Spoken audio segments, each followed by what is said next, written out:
Bismillahirrahmanirrahim. Assalamualaikum warahmatullahi wabarakatuh. Waalaikumsalam warahmatullahi wabarakatuh. Alhamdulillahirabbil alamin wassalatu wassalamu ala asyrofil anbiya'i wal mursalin wa ala alihi wa sahbihi ajma'in, amma ba'd. Asyhadu an la ilaha illallah wa asyhadu anna Muhammadar Rasulullah. Allahumma shalli ala Muhammad wa ala alihi wa sahbihi wa mawalah, amma ba'd. Rabbi shrah li sadri wa yassir li amri wahlul 'uqdatam min lisani yafqahu qawli. Amin ya rabbal alamin. Ikhwani fillah rahimakumullah, kita awali kajian kita pada tengah malam ini dengan menyampaikan syukur kepada Allah Subhanahu wa taala atas nikmat-nikmatnya yang senantiasa tercurah kepada kita. Kita persembahkan puji dan puja kepadanya. Kemudian salat dan salam ke atas Rasulullah Muhammad SAW. Ikhwani fillah rahimakumullah,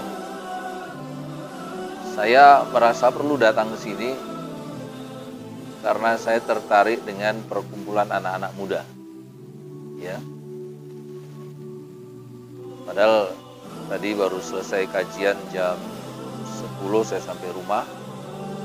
Ini cuma ada waktu 45 menitan karena saya harus balik, besok ada kuliah subuh di Medan. Pemuda adalah satu fase kehidupan yang menentukan keadaan zaman. Ya. Dan dalam Al-Quran banyak kisah-kisah para pemuda yang ditampilkan Allah dengan narasi yang luar biasa, membangkitkan gairah, ya, membangkitkan semangat. Dalam Al-Quran ada surah Al-Kahfi, artinya gua. Itu adalah cerita tentang anak-anak muda ketika mereka bertauhid, tapi mereka harus berhadapan dengan diktator kejam dari Romawi namanya Dikianus yang tidak menghendaki adanya sikap yang berbeda dengan sikap dia. Semua harus seragam. Kalau dia mengatakan Tuhan kita adalah dewa ini, maka nggak ada yang boleh berbeda. Semua harus seperti itu. Nah, ikhwani fillah, para pemuda ini jumlahnya nggak banyak. Al-Quran menyebut 3, 4 dengan anjingnya, atau 5, 6 dengan anjingnya, atau 7, 8 dengan anjingnya. Allah nggak menyebut angka pastinya. Dan kalau cerita anjing, ini cerita syar'u man qablana, syariat orang sebelum kita. Di masa itu orang beriman masih boleh hidup bersama anjing, ya. Jangan coba-coba antum miara anjing. Ini cerita syar'u man qablana, syariat orang sebelum kita. Taruhlah 7, 8 dengan anjingnya. Harus berhadapan dengan sebuah kekuatan besar, rejim Dikianus yang memiliki ratusan ribu tentara. Dengan hitungan matematika dengan cara apapun, tak akan mungkin ada peluang menang anak-anak muda ini menghadapi rejim Romawi pada waktu itu. Tapi Allah punya cara sendiri yang tidak diduga-duga. Anak muda ini akhirnya memutuskan menghindar. Berhadap-hadapan gak mungkin. Menyerah bukan pilihan.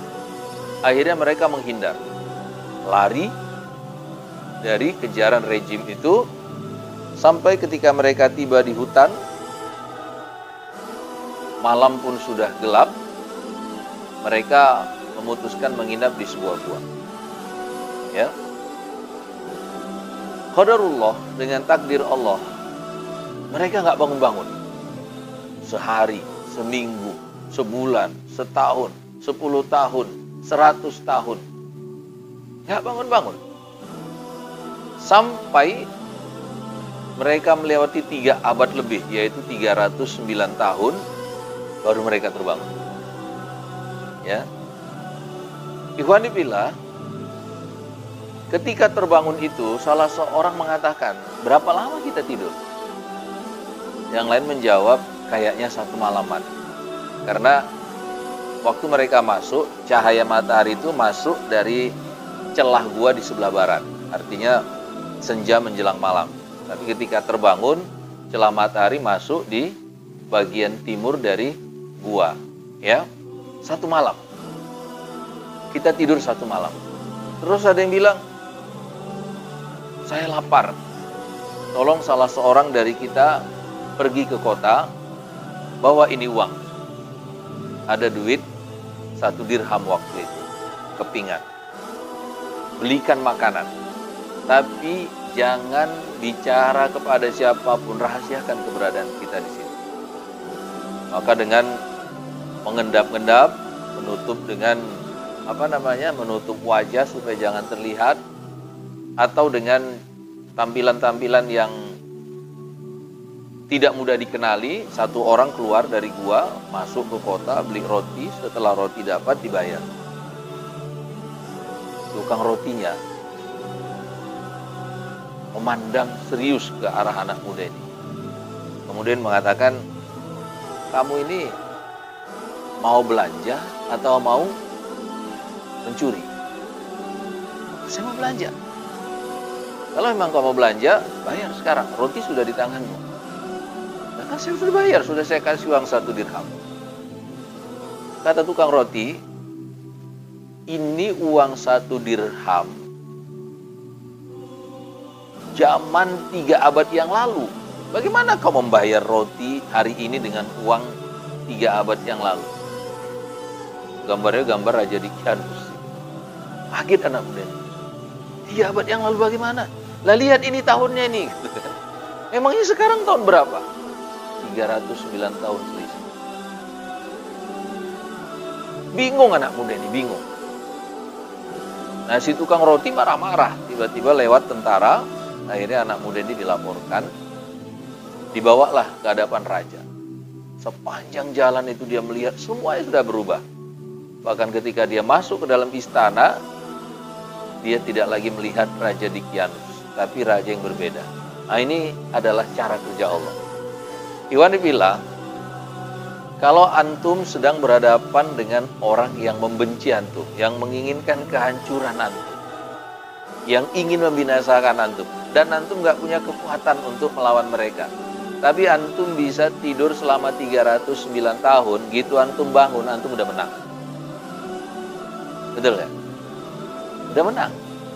Maka kalau rasa antum sulit kali menghadapi orang-orang zalim sekarang ini, coba aja tidur 15 tahun, gak usah bangun-bangun. Nanti begitu antum bangun, bukan dia lagi presidennya. Ya. Tapi sayangnya nggak bisa kalau tidak dengan kehendak Allah Subhanahu wa taala. Akhirnya anak muda ini disidang. Dan dia nggak bisa lagi membuat alibi bahwa memang dia melarikan diri dari Raja Dicyanus. Maka raja yang ada, yang hidup pada waktu itu terheran-heran. Dicyanus sudah mati 300 tahun yang lalu. Lantas kenapa kalian lari dari dia? Kami lari dari dia demi mempertahankan tauhid. Dia memaksa kami menyembah berhala. Antum tahu siapa raja yang berkuasa ketika Ashabul Kahfi itu terbangun? Nabi Zulkarnain. Ya. Qarnun itu artinya tanduk. Qarnain artinya 2 tanduk. Zulkarnain artinya punya 2 tanduk. Nabi Zulkarnain itu rambutnya panjang, dikucir 2. Ya. Sehingga dia biasa dipanggil dengan sebutan Zulkarnain. Maka Nabi Zulkarnain mengatakan kepada pemuda itu bahwa aku pun orang yang bertauhid. Bahkan orang-orang memberitahu dia adalah Rasulullah. Si pemuda ini terharu. Tapi Nabi Zulkarnain lebih terharu lagi. Maka dia bertanya, di mana persembunyian kalian? Awalnya masih ragu juga nih anak muda menunjukkan persembunyian itu. Tapi Nabi Zulkarnain bersumpah demi Allah, aku akan melayani kalian. apapun kebutuhan kalian dengan izin Allah, dengan kekuasaan yang diberikan Allah kepadaku, aku akan layani kalian. Maka dibawalah Nabi Dzulkarnain ke gua itu. Diceritakan sama yang tinggal di gua itu apa yang terjadi di luar sana. Sulit bagi mereka untuk memahami itu. Tapi faktanya di depan mereka ada raja yang berbeda dengan raja yang dulu. Dan Nabi Dzulkarnain meyakinkan masa Daqyanus sudah berlalu 3 abad yang lalu. Mereka bertakbir dalam gua itu. Kemudian Nabi Dzulkarnain mengajukan kepada mereka apa yang mereka inginkan, apa yang mereka butuhkan. Aku akan layani kalian, apa aja.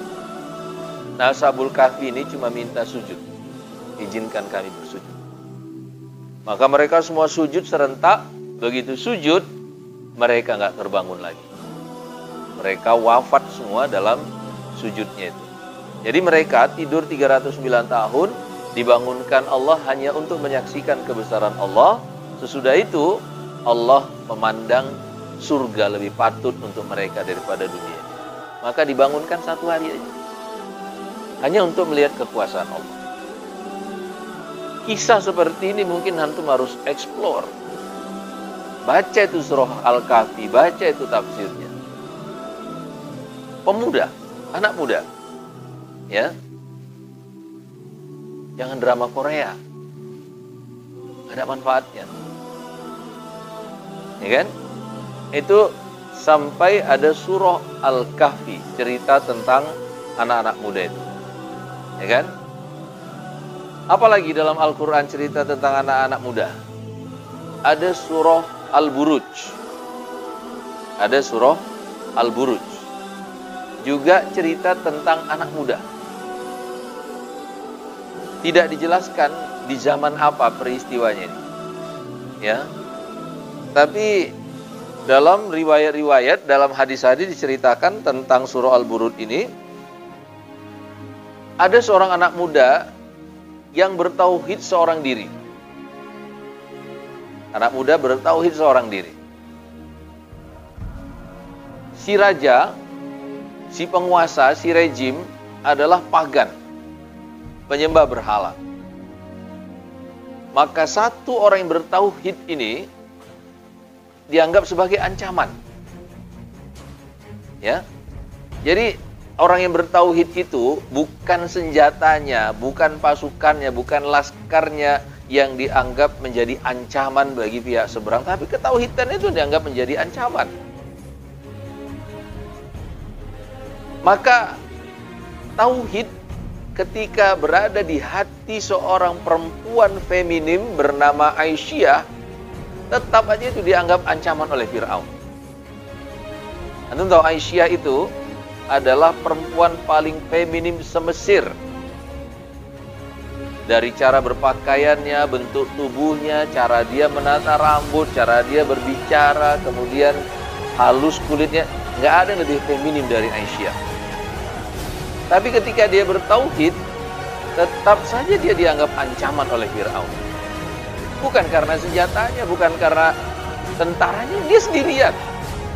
Dan bahkan dia itu adalah istri Fir'aun sendiri. Apa yang terjadi berikutnya? Dia harus mengalami penyiksaan berjilid-jilid. Bahkan akhirnya dia harus tewas di tangan suaminya sendiri. Jadi jangan berharap antum bertauhid tidak akan dimusuhi. Nggak ada itu. Kita kan nggak punya laskar, Ustaz. Kita nggak punya senjata. Bukan itu masalahnya. Antum dimusuhi karena ketauhidan. Paham ya? Jadi kalau mau bertauhid, siap saja. Gitu. Nah, ikhwani fillah, si raja memilih beberapa orang tentara terbaiknya, kemudian instruksinya bunuh anak muda. Caranya gimana?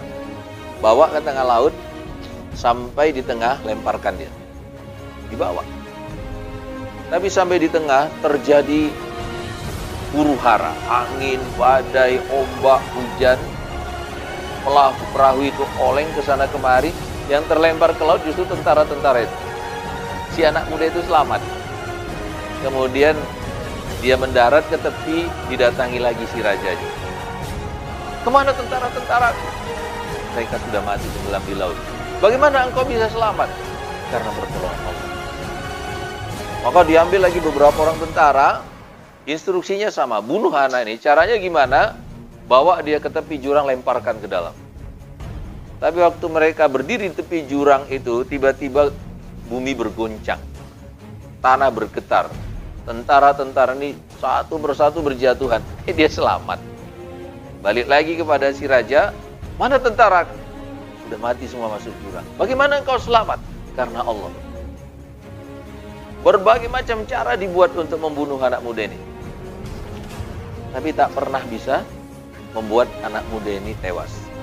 Sampai akhirnya anak muda ini punya saran kepada si raja itu. Wahai raja, ada cara mudah untuk membunuh saya. Caranya gimana? Anda eksekusi saya di tempat terbuka, tapi kumpulkan semua rakyat untuk menyaksikan eksekusi. Kayak tanah lapang gitu. Nah, semua rakyat dikumpulkan di situ untuk menyaksikan eksekusi itu. Ikat badan dan tangan saya pada sebuah tiang.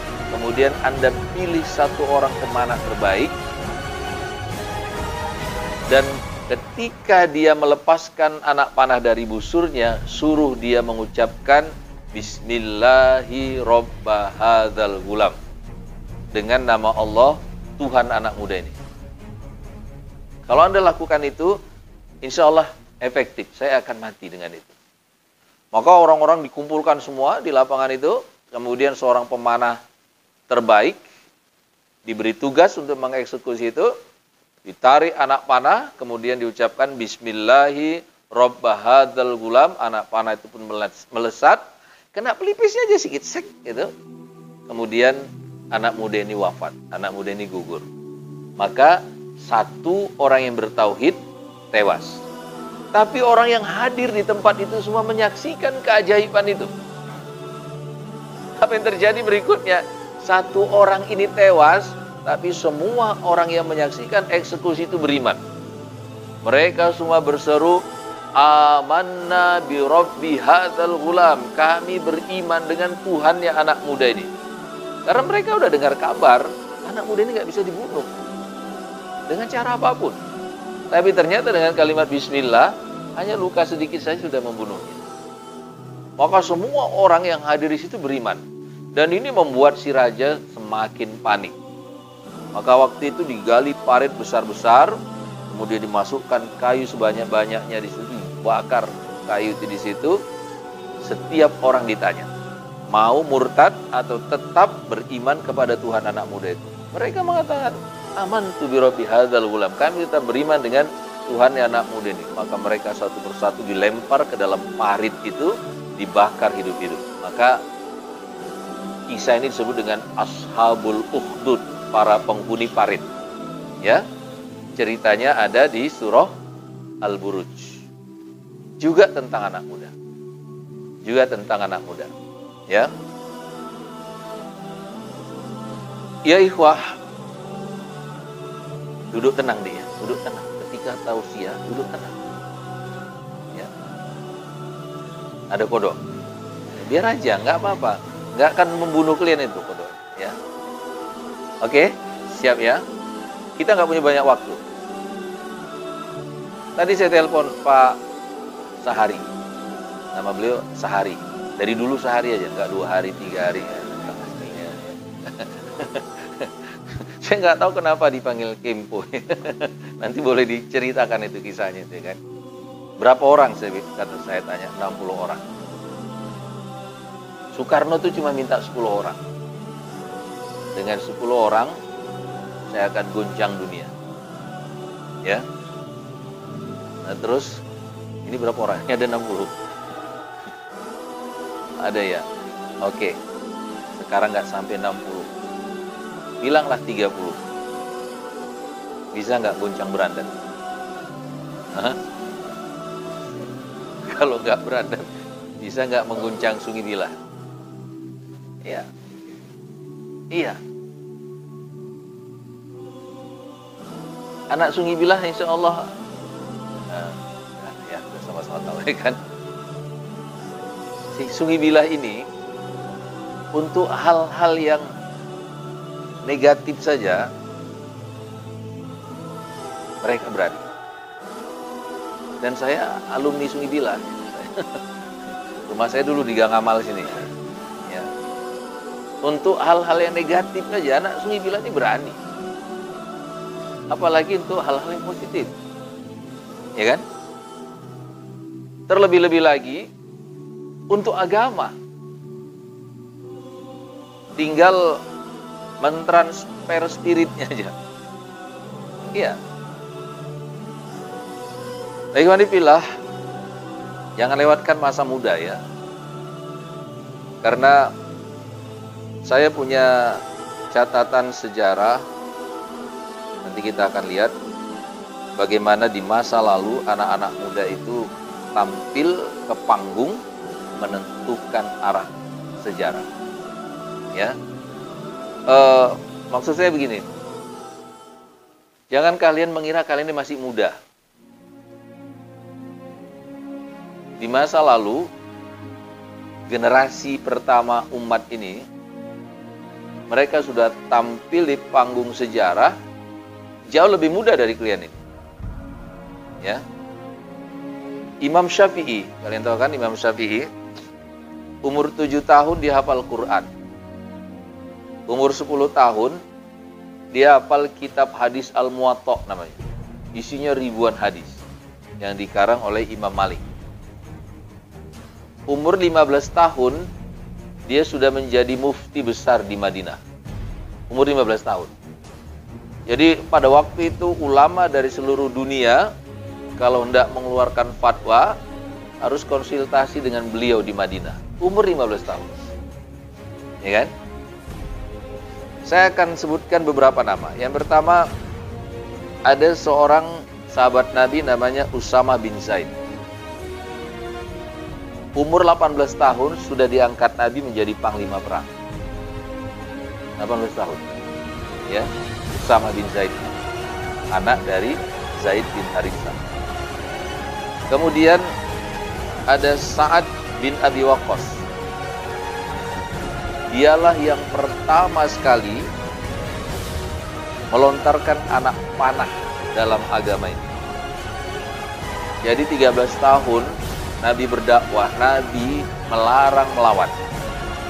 Tapi yang pertama kali melawan, melepaskan anak panah dan membunuh seorang musyrik sebelum perang Badar adalah Sa'ad bin Abi Waqqas. Waktu itu umurnya 17 tahun.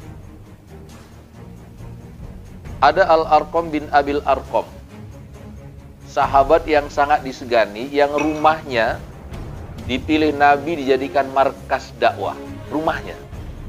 Jadi dakwah sembunyi-sembunyi waktu itu, Nabi nggak bisa menyampaikan Islam ini secara terbuka.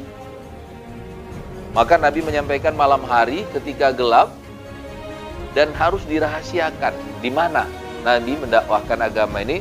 Dan rumah yang dipilih Nabi adalah rumah Al-Arqam bin Abil Arqam. Umurnya 16 tahun. Menjadi sahabat senior pada waktu itu. Kemudian ada Zubair bin Awam.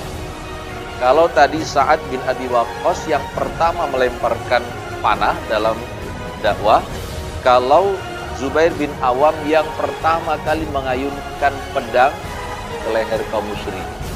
Umurnya 15 tahun. Ya, umurnya 15 tahun. Kemudian Zaid bin Sabit.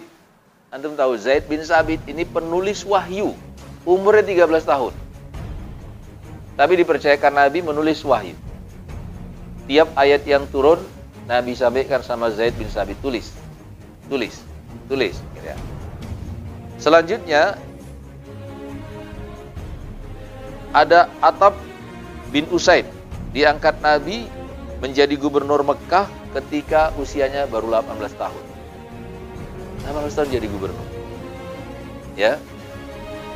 Nah, selanjutnya ada dua sahabat kental, dua orang nih. Yang satu namanya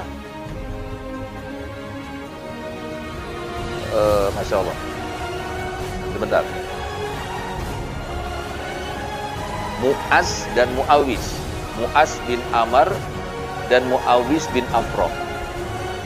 Sahabat kental, yang satu umurnya 13 tahun, yang satu umurnya 14 tahun. Dalam perang Uhud, dua anak ABG ini memaksa ikut. Nabi bilang, nggak boleh kalian anak-anak.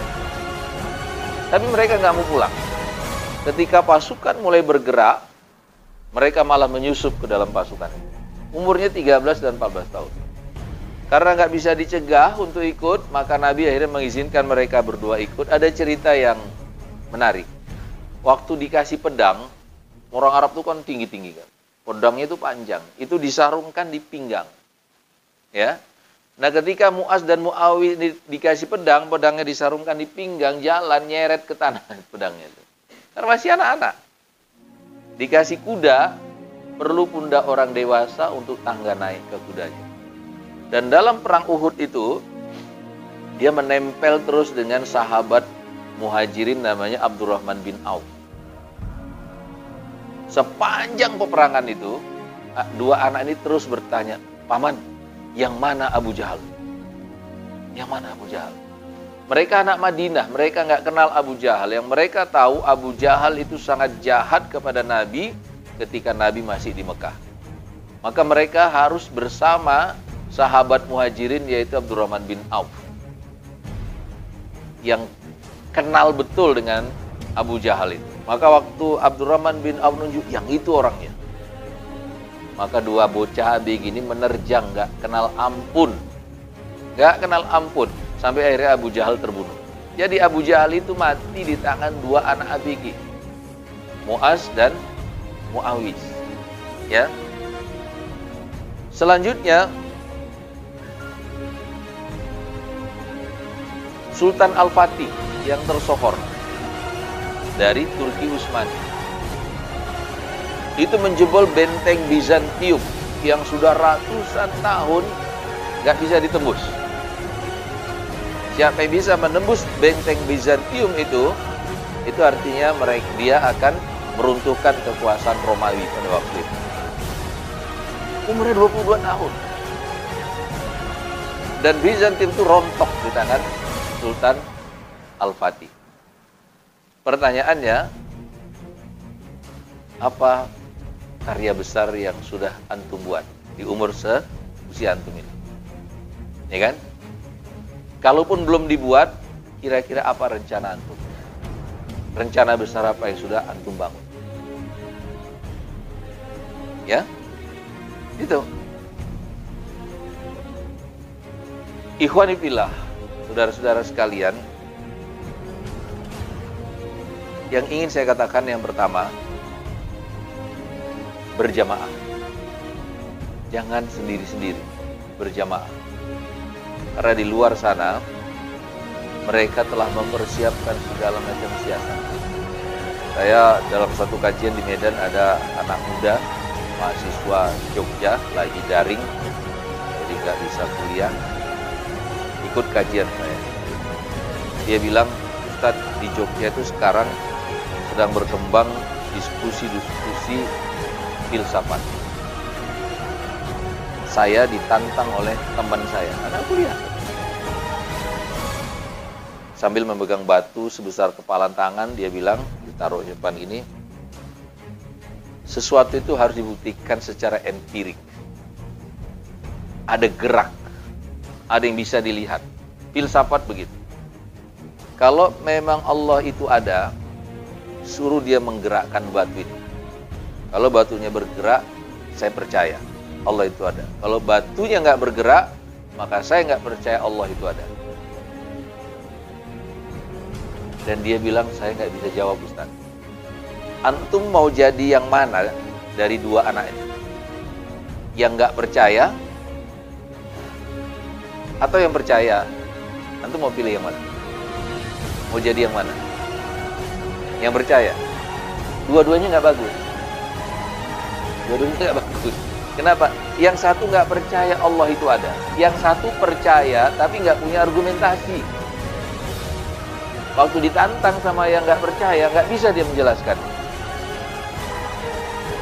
Antum nanti kalau keluar dari Sungai Bila ke Medan sana, itu pikiran-pikiran seperti itu yang antum harus hadapi. Jadi antum mau jadi yang pertama, antum udah kafir tuh. Nggak percaya Allah itu ada. Mau jadi yang kedua, antum beriman tapi lemah, nggak punya argumentasi.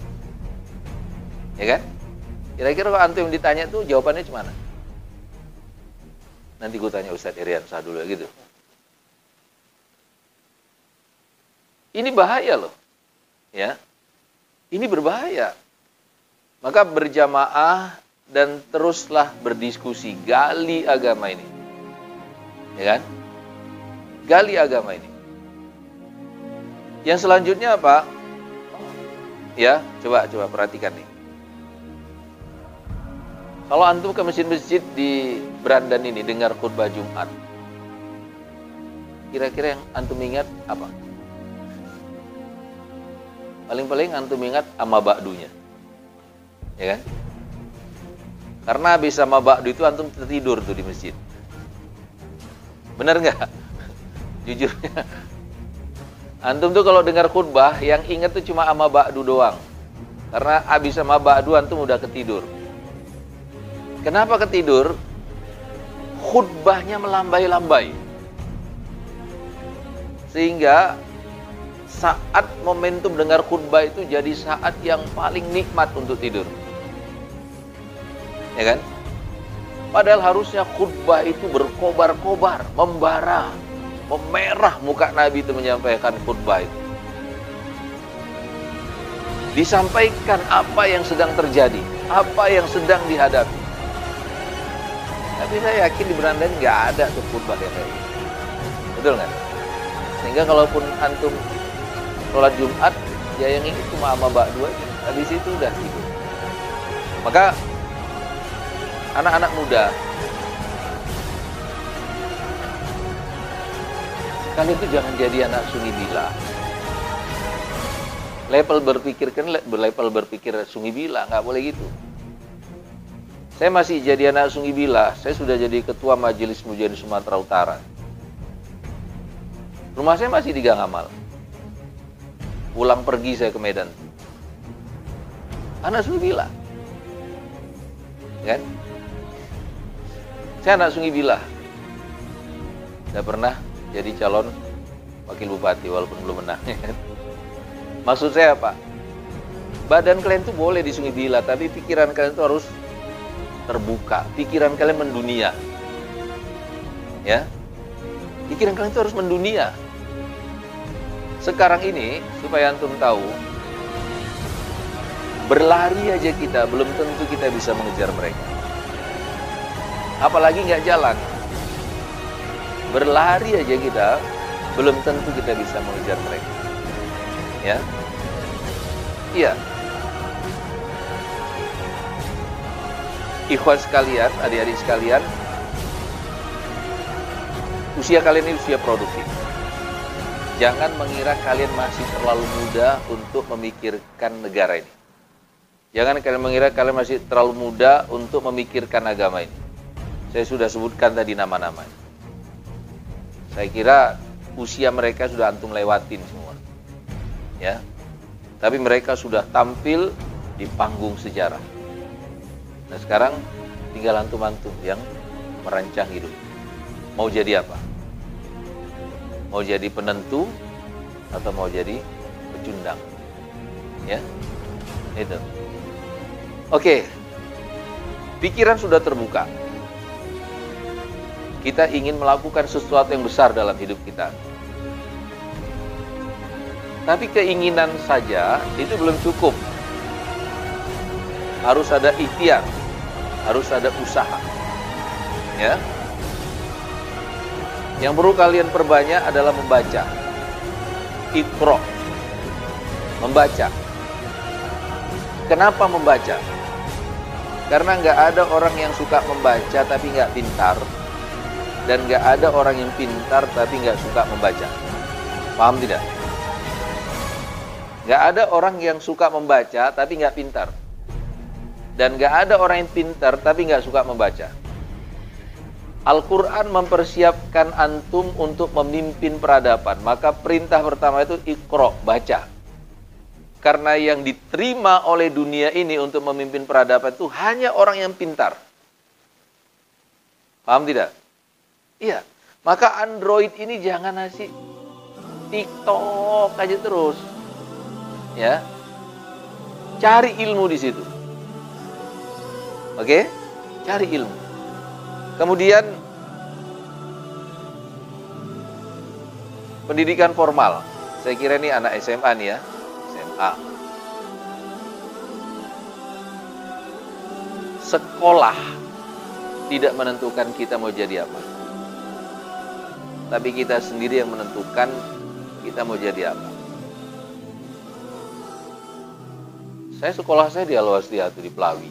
Mending sekarang. Dulu lumpur-lumpur itu ke situ. Dengan Pak Muhajir, lumpur-lumpur. Ya kan?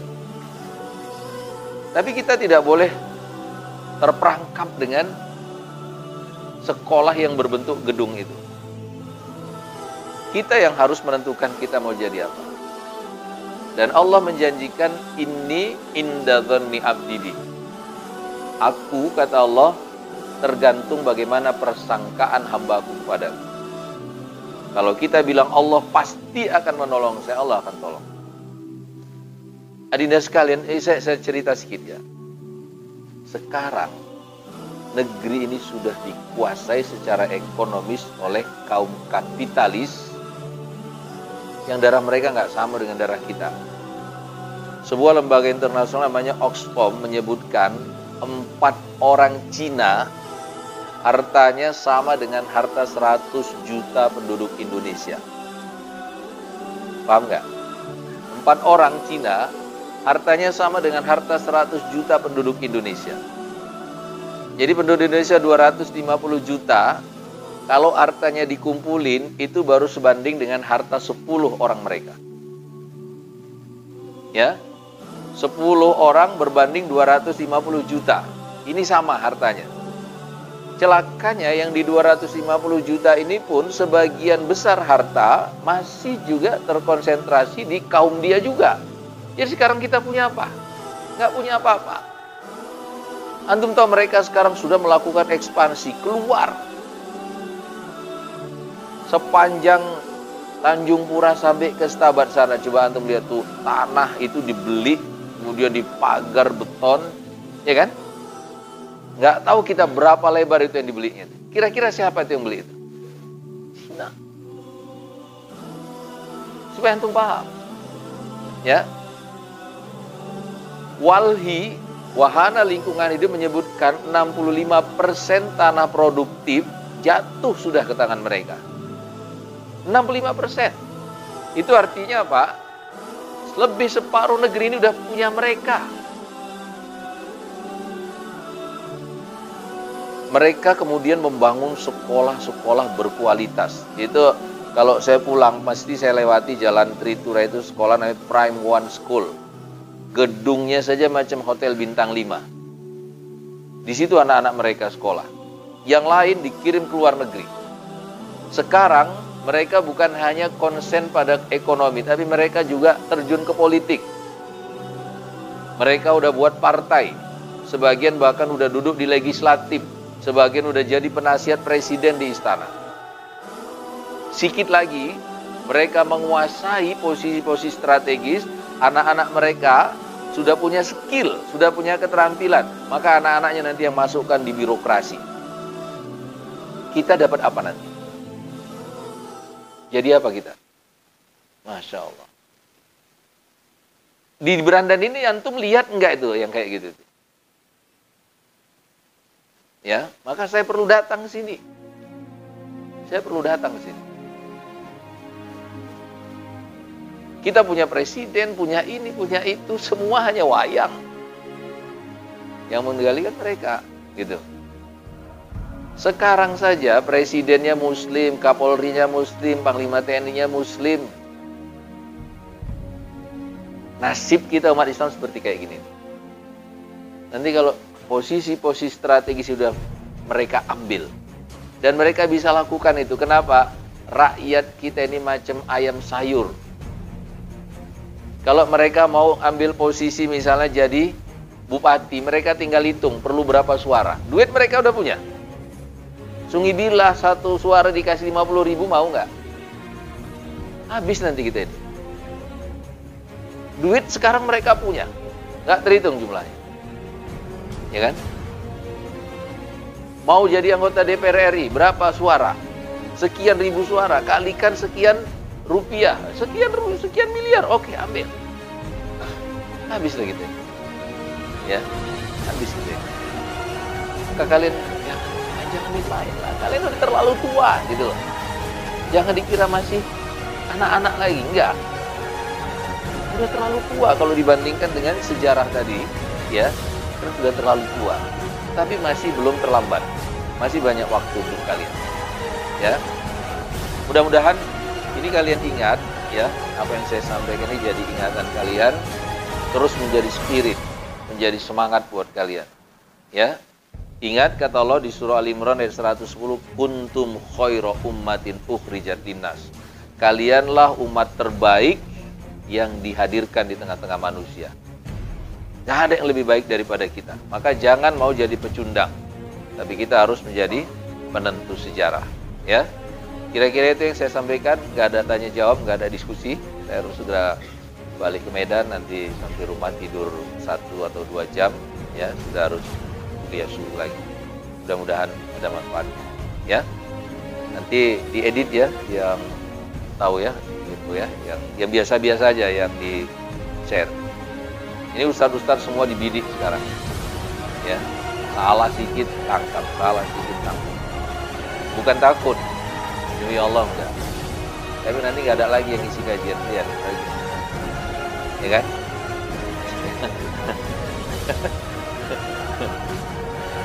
Oke, insyaallah lah nanti kita ada kesempatan, insyaallah bisa lagi, ya.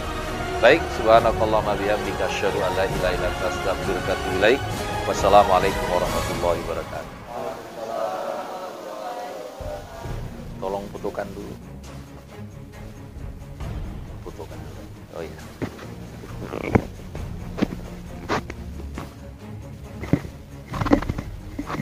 Buah. Mana foto tadi? Ini foto kita.